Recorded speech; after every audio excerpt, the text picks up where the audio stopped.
Bruce Orr reportedly bypassed his DOJ superiors to feed the FBI information from discredited dossier author Christopher Steele. Trump recently said he'd like to strip Orr's security clearance. The demoted Justice Department official is set to testify Tuesday in a closed-door House Oversight and Judiciary hearing. Joining me now to talk about it, Chris Farrell, Director of Investigations and Research for Judicial Watch. So not only, Chris, did Bruce Orr insinuate himself into an investigation he wasn't a part of, but he violated rules and regulations by initially circumventing the FBI going directly to Steele and then trying to establish the Steele-FBI relationship after Steele had been fired. Is that the definition of corrupt acts? It is corruption, and also realize while he's doing that, he's also leveraging the relationship via his wife with Fusion GPS to also manipulate the media as they went around trying to farm out stories for people like Michael Isikoff at Yahoo and other places. So they're trying to develop this fake kind of double source confirmation to bolster the phony narrative. And Orr is right in the thick of it. He is the linchpin in all of this. So in other words, he and his wife are financially profiting, because she's getting paid for this, from a document that he is then peddling. You know, the last time I checked, a federal law, bribery, gratuity statute, and other honest services fraud statute says you cannot use your public office for personal financial gains. It's a felony.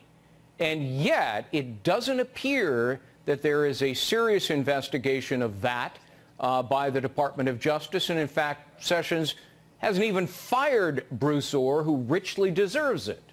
Yeah, I mean, why is he still walking around the Justice Department? Why has he been now for months once he was identified as a guy who not only tried to steer a presidential election and abuse his office, but then monetized it? He lined his pockets with cash, leveraging his wife's position, and who knows what the relationship was with Steele. So, I don't put anything past him in this regard. How low can you go? And why is Orr even wandering around? And look, the rest of the FBI, the entire leadership of the FBI has either been fired, resigned, retired. They're all playing golf, laughing at this. Right. And there appears to be zero consequences. And who do you blame for that? Jeff Sessions? Was the president right when he said he never took control of the Department of Justice? He hasn't done investigations into, I'm using the president's tweet, deleted emails, Comey's lies and leaks, Mueller's conflict, McCabe, Strzok, Page, Orr, et cetera, et cetera. I mean, it's a long list. It is a long list. And, I guess if you take the most expansive possible interpretation of the Russia hysteria, maybe that's how he's excusing himself. But look, this stuff predates the election.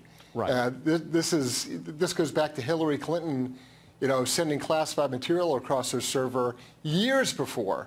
It's a ripe investigation that should be brought to a grand jury. And the problem is the deep state blocks it every step of the way.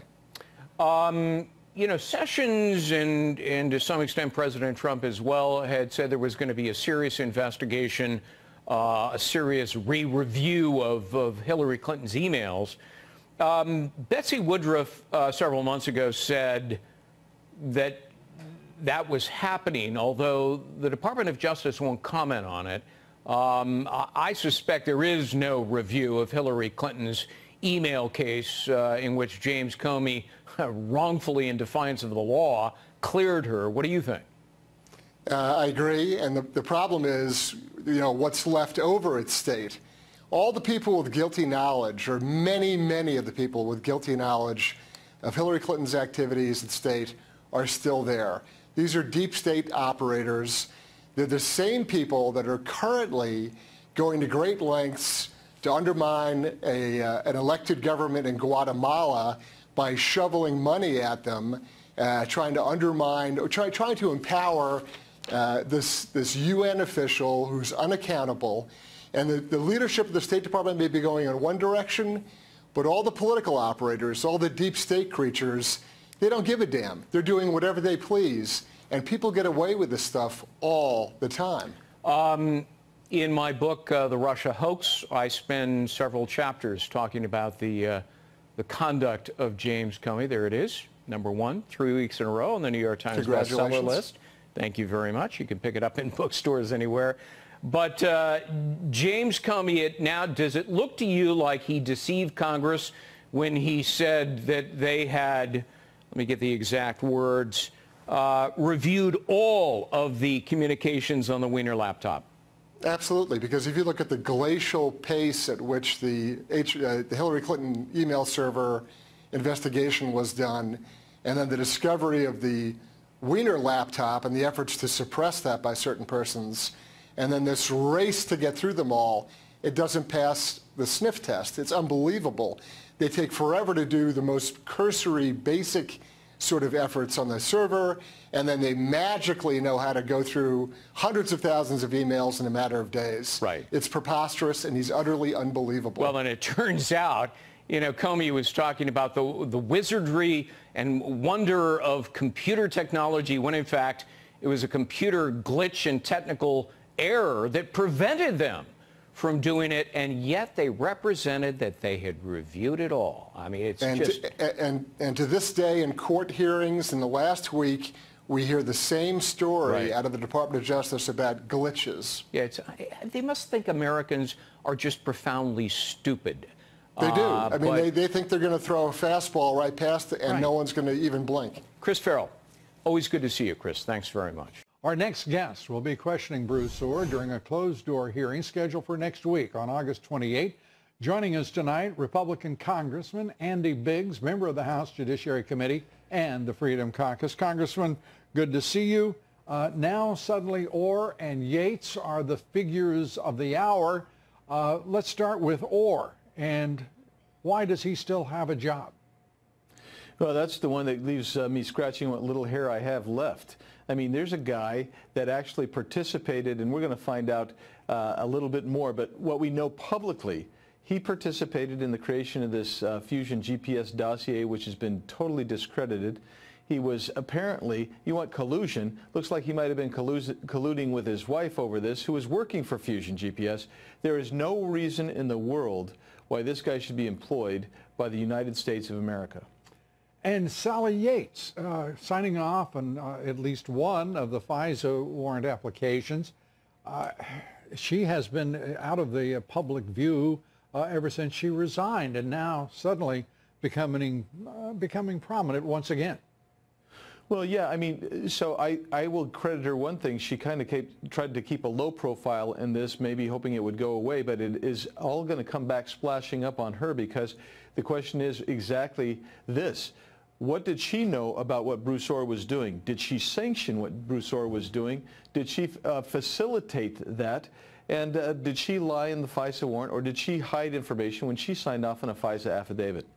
And I said that she resigned, President Trump firing her yes, because she refused to follow directions of the President of the United States.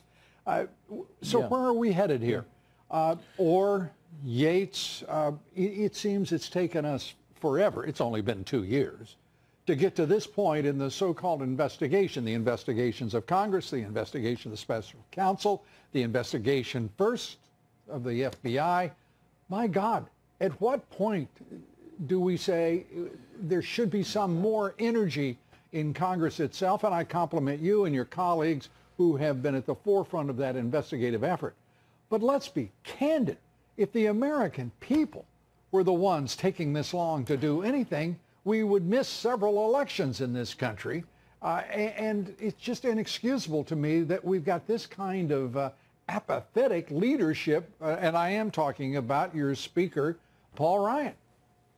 Well, the congressional torpor at the highest levels is absolutely frustrating to me. You know, but don't forget, we also have an Attorney General who has let this thing go on. He's let the Mueller investigation go. I couldn't forget if I wanted to, Congressman. Yeah, and I do want to. Yeah, it's gone on way too long. We're not seeing any criminal investigations of people. So when Brennan talks about treason, well, how about trying to undermine the election himself, briefing Harry Reid? Harry Reid, you know, we're going to find out more about this and Brennan's role in this. That, you know, he has a very expansive view of what treason may be. Well, he might just be calling the kettle black himself when he does that. Well, if you can figure out what he means by treasonous, he has tried. He said that it was nothing short of treason, the Helsinki statements of the president, which is really mind-boggling when you think about it. And now he's trying to say that he didn't mean treasonous. I mean, please, this man is, to think he was the head of the CIA, he is oafish, he is clumsy beyond imagination with words, and I don't think he knows what the hell he's talking about to begin with. No, I agree 100%. And you know, the thing that drives me crazy is I want to know if he monetized his security clearance post his appointment. You know, so when he's out of office, did he monetize this? So where he's, and I believe, you know, it looks like he did. He's out there making money hand over fist, offering opinions here and there, and who knows? I want to know, did he monetize this? Well, what about what about the over 60 former intelligence officials who are supporting him? What in the world was the intelligence apparatus in this country under President Obama?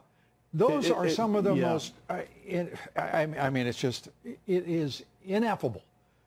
Well, the amount of ignorance and just foolishness on their part. Does it not speak to the fact that the federal government has gotten so big and the intelligence apparatus has maybe gotten too independent from the oversight that Congress is supposed to have over it? I mean, that's what it kind of speaks to me. I mean, these people saying, well, he should have his clearance. Well, no, I'm trying to understand why anybody has clearance after they leave employment of the secret, classified type of jobs that we have. They shouldn't have it. They shouldn't have it. There's no doubt of that, and on this broadcast we have made it very clear that we believe that no one, once they leave the service of the government in any administration, should automatically lose their security clearance, period. Full stop. Right. Until the President of the United States or his department heads decide that that person is of such an essential value to government and to the administration that they have a security clearance, a new one, issued. It just shouldn't be happening. This president has a great opportunity to clean up a good measure of the swamp by getting rid of those security clearances as a right and perk of privilege for political appointees. It's nonsense. Yeah. It fuels much of the deep state in this country. Absolutely right. I mean, and you're right. It is part of the swamp. It's the part that people don't see. But when it is exposed to the American people, they're outraged. I mean, they should be outraged. As a member of Congress, I'm outraged. I didn't know that all these people had this top classified clearance until this Brennan flap. And then you go, I was shaking. I said, this can't be true. You know, we have to investigate this. And we find out all these people have this clearance. And are they monetizing it? Are they getting paid to go out in private industry? Are they using this clearance? Of course they are. We may not know, but we can, I think, within the bounds of reason, assume correctly that many of them are doing exactly that. Congressman, as always, it's great to see you. We thank you for being with us. Congressman Andy Biggs. Thank you. Thanks, Lou. Appreciate it.